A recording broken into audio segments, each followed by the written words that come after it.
যত ব্যতিক্রম জুমা মুয়ান্নাস সালিম গঠন ও যত ব্যতিক্রম। কি আশ্চর্য! দেখেন, ফাতিমাতুন এটা একটা নাম। পৃথিবীর সকল মুয়ান্নাস হলেই সেখানে তা থাক আর না থাক, তার জমা গোলতা থেকে পর্দা দিতে হবে, যে আলিফ দিয়ে পর্দা দিতে হবে। আর এই গোলতা যখন বড় হয়ে যাবে তখন পর্দা করা ফরজ, এই জন্য গোলতাটা বড় হয়ে যায়, বড়তা হয়ে যায়। আর তার আগে পর্দা দিতে হয়। ইসলামের এটা একটা স্বাভাবিক নয়, ফরজে আইন। তাহলে পৃথিবীর সকল মুয়ান্নাস তা থাক আর না থাক, তাহলে তাকে আলিফ জুমার পরে নম্বা তা দিয়ে জুমা মুয়ান্নাস সালিম। সালিম মানে কি? নিরাপদ। যেহেতু এটা বানানোর একটা নির্দিষ্ট নিয়ম আছে, এই জন্য সালিম বলা হচ্ছে। যত ব্যতিক্রম মানে হচ্ছে, দেখেন তলহাতুন এটা হচ্ছে পুরুষের নাম, কিন্তু আমরা তা দেখতে পাচ্ছি যদি গোলতা থাকে তাহলে সেটা পুরুষ হোক আর টুরুষ হোক, অবশ্যই তাকেও তলহাতুন, তার মানে আলিফ জুমার পরে ওই গোলতাটা নম্বাতা করে দিতে হবে জুমা বানানোর জন্য। স্বাভাবিক নিয়ম হচ্ছে গোলতা থাকলেই সেটা আলিফ জুমার পরে লম্বাতা দিতে হয়। মুসলিমাতুন, মুসলিমাতুন, অসংখ্য শত শত শব্দের জমা আমার অভিধানে আছে, আলহামদুলিল্লাহ। সানাতুন, অক্ষর বৃদ্ধি করে জুমা মুয়ান্নাস সালিম করতে হয়। কি অবাক নয়? মূল অক্ষরে নেই, যেমন সানাতুন, সানাওয়াতুন, জাতুন, জাওয়াতুন। কেন জুমা গঠনের সময় ওয়াওটাকে বৃদ্ধি করতে হয়?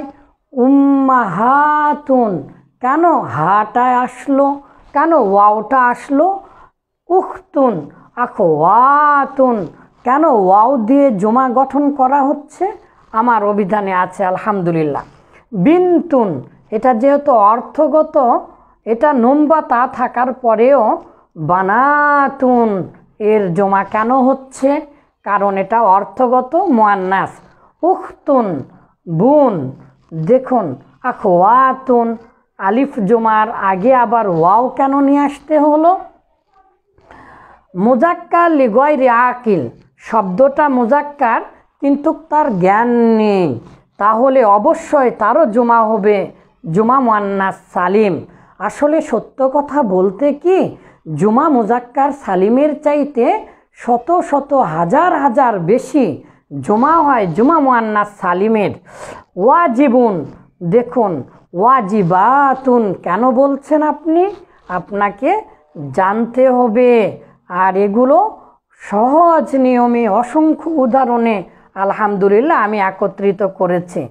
মাসদার তো মুজাক্কারও না মুয়ান্নাসও না।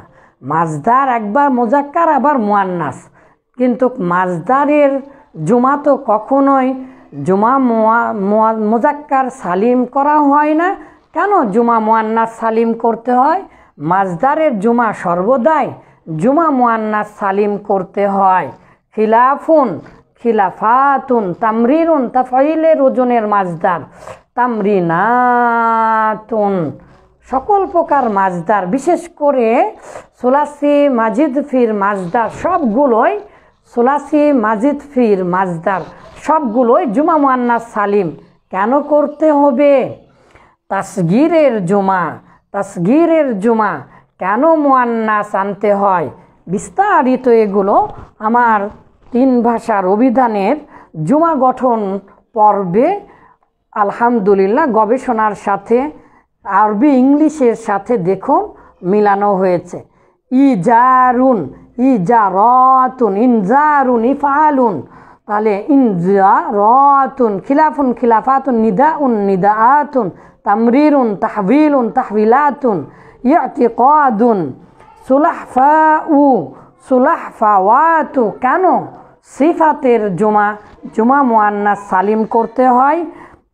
কেন কুবরা, কুবরায়াতুন, মুসতালাহাউন, মুসতালাহাতুন কেন বলছেন আপনি? মাজালুন, শব্দটা তো মুজাক্কার, কেন মাজালাতুন বলছেন? মুকাররারাতুন কেন বলছেন আপনি? হিসাবুন হিসাবাতুন কেন বললেন? এমনকি তলাবুন তলাবাতুন, সদাকতুন জরুরাতুন গরামাতুন, ইজরাতুন বাসাতুন, লাজনাতুন, খরাফাতুন খরফাতুন কেন বলছেন? ইত্যাদি ব্যতিক্রম সহ যতগুলো মুলহাক আছে, মুলহাক সহ আলহামদুলিল্লাহ আরবি ইংলিশে এখানে আমরা আলোচনা করেছি। আল্লাহ আমাদের জন্য সহজ করুন। আজকে জানলাম জুমা মুয়ান্নাস সালিমের গঠন ও যত ব্যতিক্রম, এই যে এইগুলো ব্যতিক্রম কেন হচ্ছে। ফাতিমাতুনের তা দেখে না হয় করলাম, কিন্তু তলহাতুন পুরুষ হবার পরেও কেন হলো? স্বাভাবিক অবস্থায় তা থাকলেই না হইতে হয়, কিন্তু এখানে কেন ওয়াও বৃদ্ধি হলো? ব্যতিক্রম, এখানে তো গোলতা নেই, কেন তাহলে আমরা এটাকে করলাম? শব্দটা মুজাক্কার, কেন আমরা মুয়ান্নাস করব? কেন মাজদার জুমা মুয়ান্নাস সালিম হবে? তাসগীর কেন জুমা মুয়ান্নাস সালিম হবে? ইত্যাদি আমার 3 ভাষায় শব্দ গঠনের অভিধানে পেয়ে যাবেন ইনশাআল্লাহ।